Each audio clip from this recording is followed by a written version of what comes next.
Welcome students to Unit 5. I can't believe we're at the end of this class already and we've already started Unit 5. I'm quite excited for us to be here because Unit 5 is very practical and it helps with a lot of skills that you'll be using within your classroom space.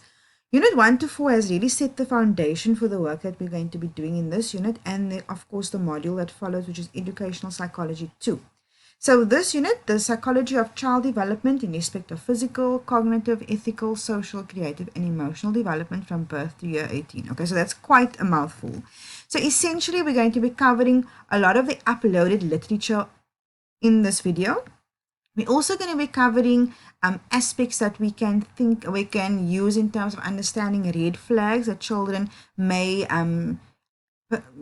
show you when they're in your classroom. Sorry about that. So basically the red flags, what are the things we have to look out for? What are the things we have to be concerned about? And the reason we're doing that is because you as a teacher have to always be prepared to support your learner and know when your learner needs support.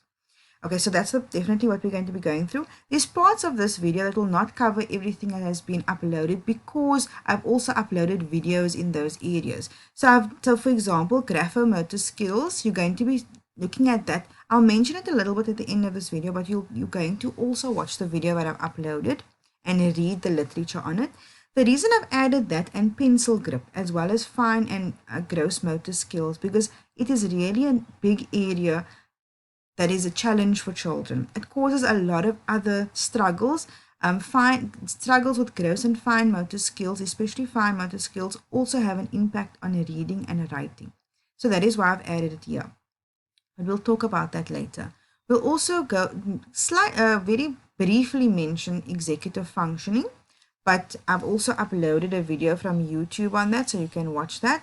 All of this is going to help build your knowledge around the development of children. So when you get into Educational Psychology 2, we can elaborate a little bit more on some of the aspects that we've just mentioned in this. Okay, so let's get started. I'm going to try to do cover as much as I can without boring you with too much detail. But if you ever need any additional information, please do your own research or contact me and we can talk about it. Okay, so we're going to be looking at the developmental domains, and I'll be introducing you to some tables that help to outline the various domains that exist and what falls under each domain. The first stop on our journey, though, we'll be talking about domains in general. So as you can see, I've added some of the infograms that I really like, and these outline what domains exist. So in literature, and especially in the article or the journal article that you've already hopefully read, which is called The 3 Domains of Learning, Dr. Hoke, if I'm saying his surname correctly, he outlines and mentions 3 main domains of learning. Personally, I feel like there are more than 3 domains, but of course, I'm going to take you through what the literature says, and then I'll also add in my own ideas and information. These infograms are very nice. I like that in this one it breaks down the developmental domains for children in terms of educational needs. So you can see mathematics is there, language, science, creative art, etc. This one here is connecting the fine motor, gross motor, cognitive, social, communication, adaptive. These are, if we look at it broken down in other pieces of literature, they are covering the cognitive domain, the physical domain, the social domain, but also giving us a hint that they are connected.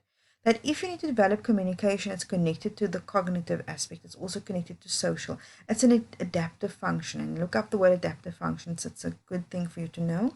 And then in terms of the 5 pillars of psychology, not only is developmental an important part of it, but these other biological, cognitive, social, personality, mental and physical health, they all fall into developmental domains because we do develop in these other domains as well.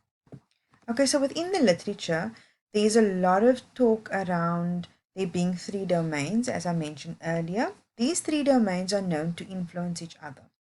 The first domain, or the first one that is discussed, I'm not doing it, there's no order and there's no one more important than the other, but the first one I'll talk about is the physical domain. And this refers to things like body size, your proportions or body proportions, the appearance, general appearance, brain development, motor development, so like your fine and gross motor skills around movement and so on, your perception capacities and your physical health.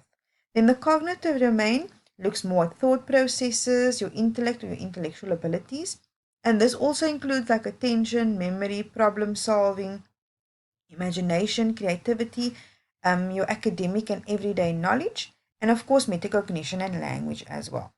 The social or emotional domain includes things like self-knowledge, the knowledge of where you are, who you are, so your like your self-esteem, your sexual identity, your ethnic identity, and also metacognition as well, which falls in here as well.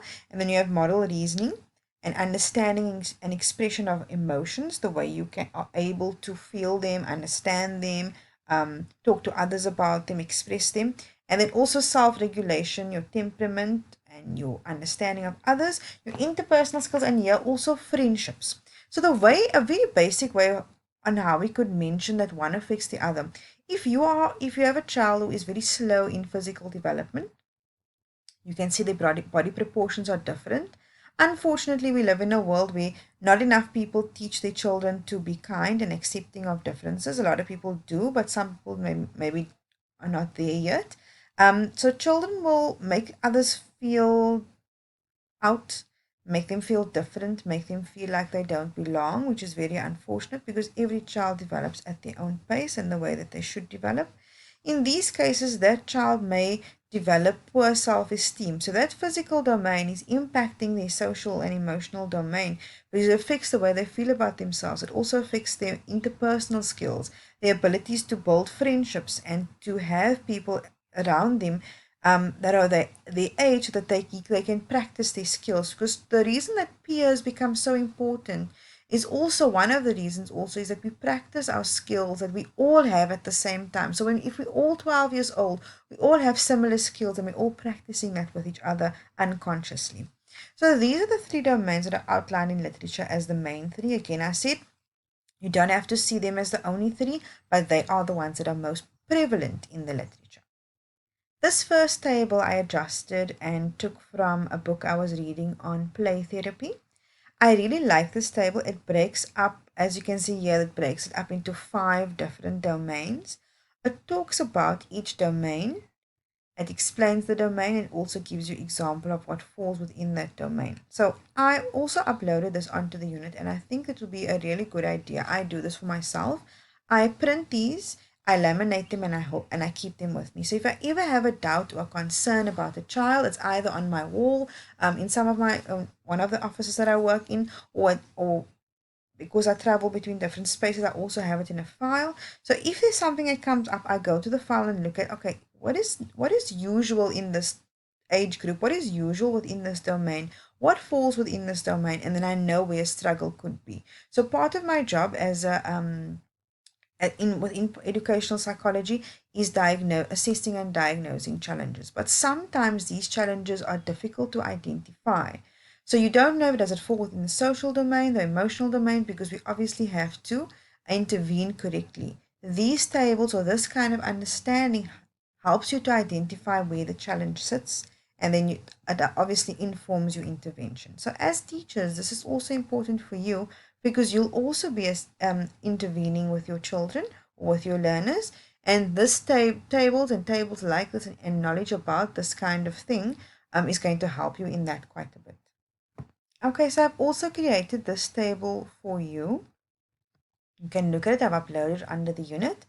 And the reason I decided to put one together for myself and for your use as well is because I like to add elements that are interesting for us to know as perhaps young parents or older parents, grandparents, aunties, uncles, whatever you are.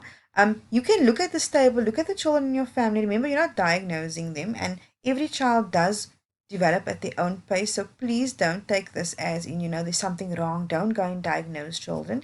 But it just gives you an idea of where children are, how important all these stages are. We see children coo and we make gurgling sounds, but we don't really know that that is the first step in language development. At 4 months, they start copying sounds that they hear. That is called, they start echoing. And so there's different terminology for that. It's ukulele, echolalia. I'm not very good at saying that word. But all of these things help you to understand why children do what they're doing. They're not just babbling, they're not just cooing, they're not just copying, but they're learning, or they're starting the learning process towards language development. I've also added Erikson here as an important theorist within the developmental framework, within the developmental field, because I think that a lot of the information that falls within his theory is quite important. His his idea within this stage and this age of development is that it's when your child develops trust versus mistrust. And if that doesn't develop, then obviously the child will go through a crisis. And if it does, the child will develop a sense of hope. And so this is when children respond to, or when they have responsive parents, they'll develop trust. So when they cry, the parent comes. If they don't cry and the parent doesn't come, do they develop trust or they develop mistrust? So go through this table at your own pace. I can't go through all of it because these videos go very fast and I'm really concerned about your data. But go through this at your own pace. Look at what it includes. If you notice, if there is a significant delay, so not just like they're a little bit lagging behind their peers. If there is a significant delay, or a child is consistently doing things like echoing what they're 3 or 4 years old, and so they're repeating the same thing over and over, then that might be an indication that they and I'm saying might be an indication that they need to see somebody who is trained in the field. It might be their pediatrician. That was usually the first stop for parents, but they could then help to indicate if there is a developmental delay or a learning delay. But okay, so that is just an aside. But as I go through this, just look at all the interesting information that you can learn. If you look at this one, legs and leg muscles grow stronger from the age of 3 to 4. So this is why children need to be active, why they need to be running and jumping so they can develop their leg muscles. Because if they don't, it will affect them later on, and it will affect the ability to walk and run and play.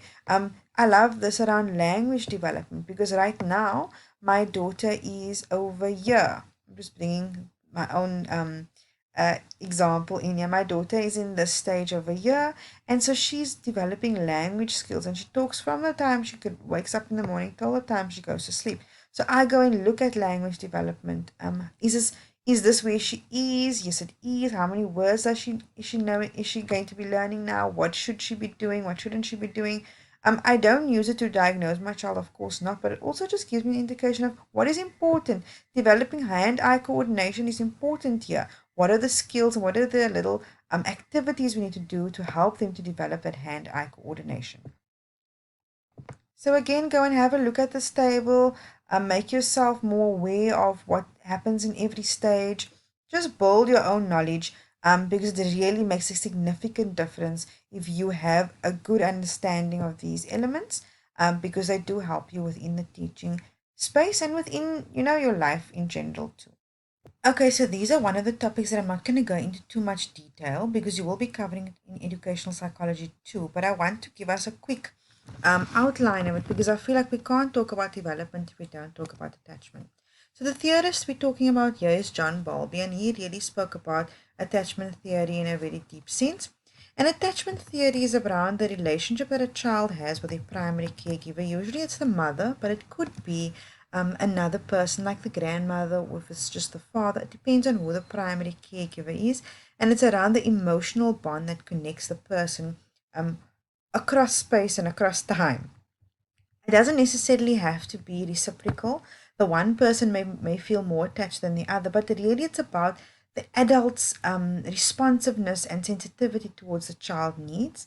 And attachment theory explains how the parent-child relationship emerges and influences the development of the child. So you can see why I brought it in development here. Okay, so we're almost at the end of the video. So if I cut off, then you'll obviously know you need to go into the next video. So the main features of the theory of Bowlby is around the attachment with one person, and the special attachment to one person is called monotrophy. It's a strong relationship with one person, and it should be unbroken for the first 2 years. Personally, I feel that it should be for the first 5 years because the relationship a child builds with that primary caregiver, the looking into each other's eyes, the touching, the feeling, the hugging, the loving, the kissing, it's extremely important for development. Okay, I'll continue this topic within the next video.